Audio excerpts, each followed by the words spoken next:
Hey y'all, welcome to Stivers Homestead. I'm Zach. And I'm Jen.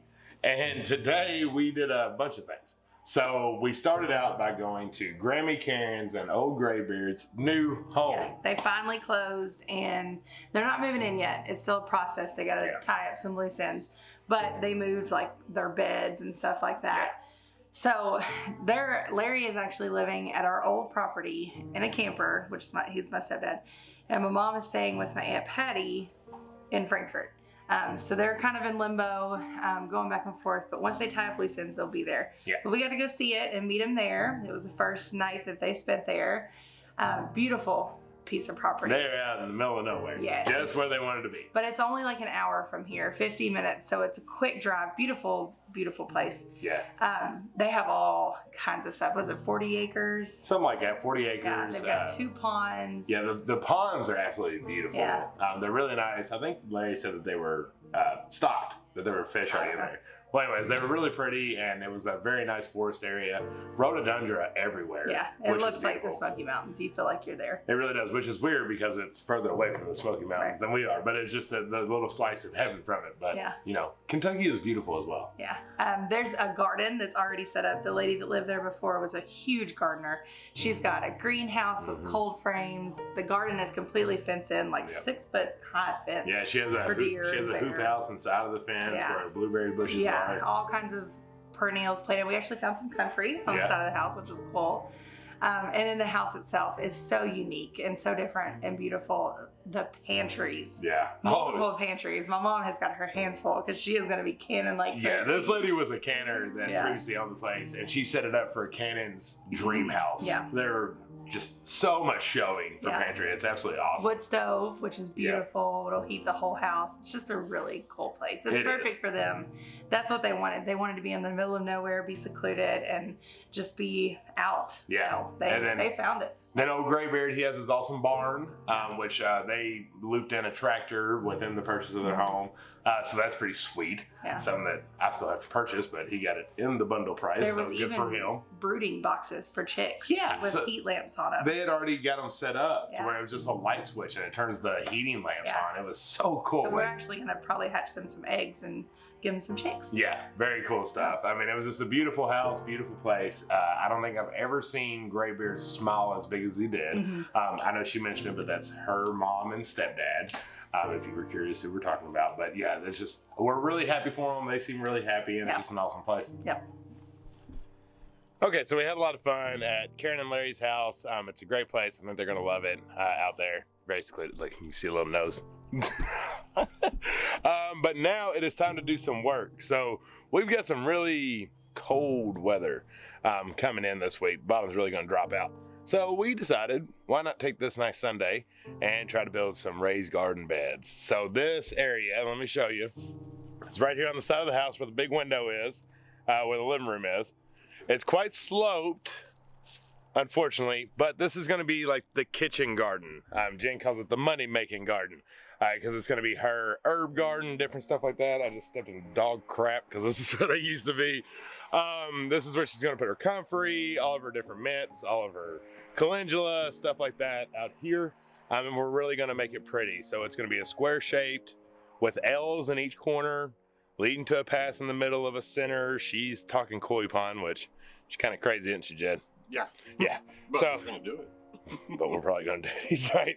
But today it's get the tarp down and see how many beds we can get thrown up until it starts raining. All right, let's go.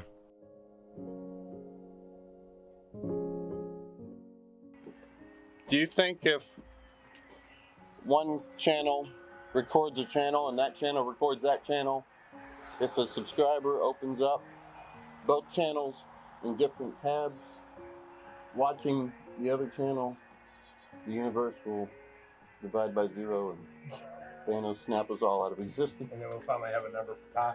Yeah. Yeah. Pi will be a round number. Yeah.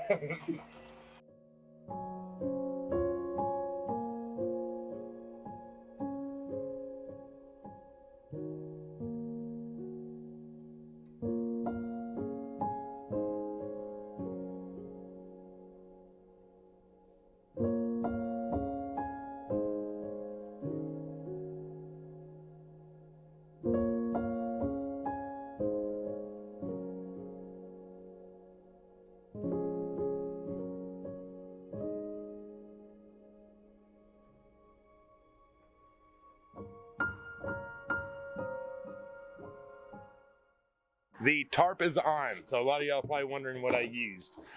It's basically a silage tarp, but mine got left at the old place, and funny enough, Graybeard burnt it. And yeah, Graybeard, I said that on camera. You burnt my daggone silage tarp. All kidding aside, silage tarps are really great. They're awesome tarps. They're about 6 mil plastic, and they're super expensive. But you can get it the exact size you need. You don't have to worry about any splits or cuts like where we had 3 different ones. But I got some Super Duty advanced plastic sheeting, multi-layer technology from Lowe's.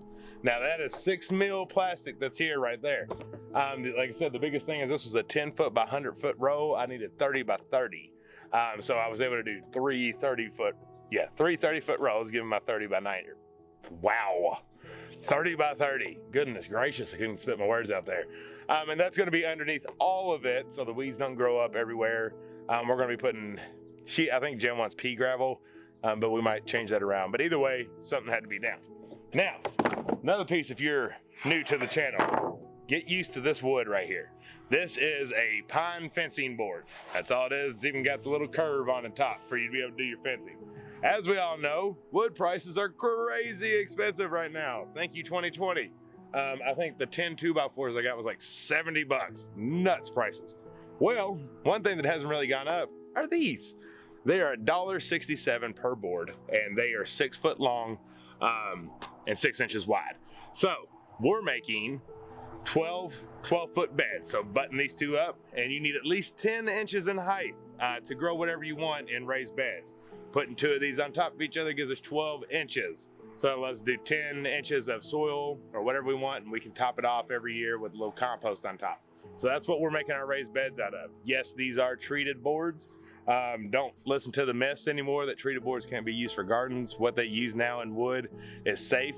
It is not going to leach into your soil and cause any kind of dangers, and it protects your wood and allows you to have your raised beds for quite a long time rather than using untreated. So this is what we use.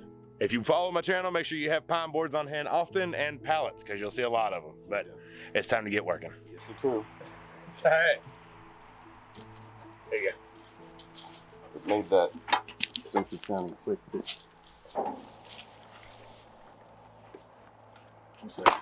Our sides. Does the 6 feet begin at the Toppy top. I didn't know if that was like extra.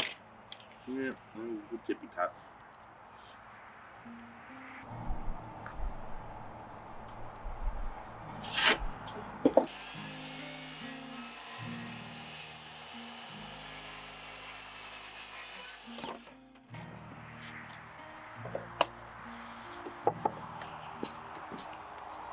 What you need to do this is you need 4, this is going to be a 3x6 box. We're going to make a lot of them, but we'll show you how to do the first one. You need 4 1 foot 2x4s, 4 full-size 6 foot picket boards, and then get you 2 picket boards and cut them in half at 3 foot. That's going to be your sides.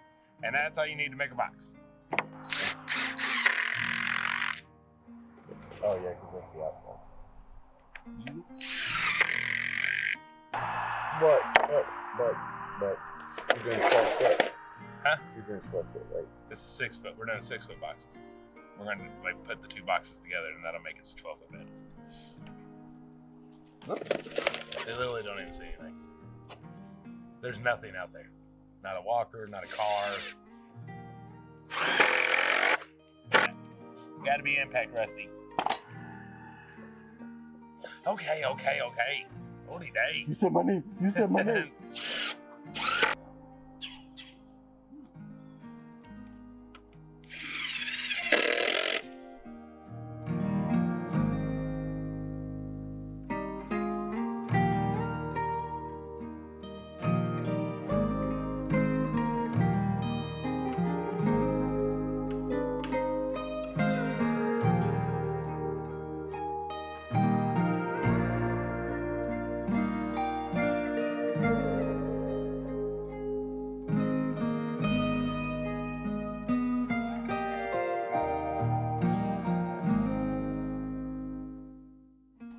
All right, my friends, there's a 3x6 foot bed that took 5 minutes to make and super cheap. I think total that would be 2, 4, 6, 8, 9, about $10.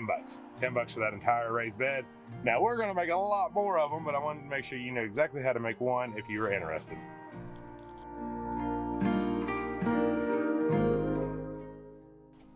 All right, here's where we got to. The first L is complete. There will be another one on that end, another one on that end, and another one on this end. Starting to get a little dark and the rain's setting in, so we have to call it a night, and we still have to feed. But thankfully, it isn't like garden season starts tomorrow, so we have a little time to get this done. So we'll take the project on this week in between the rain and the snow that's coming and frozen fingers and complete it. So it feels good to be gardening. Yes. We are getting going. So I know we only got. Yeah, they saw it. They saw it all. I teased it a little on Instagram, but a lot of people guessed it. Yeah, well, I told them it was going to be the kitchen garden, or like you said, the money-making garden, because it's going to have the salve stuff and different things like that. But tell them a little bit more about like what the dream is. Of that area, so because it's all her idea. I've had the vision for a while where we have, a box, a big square of L shapes in every corner, small boxes throughout, 4 of them for like garlic, onion, stuff like that. And then herbs that take over, you know.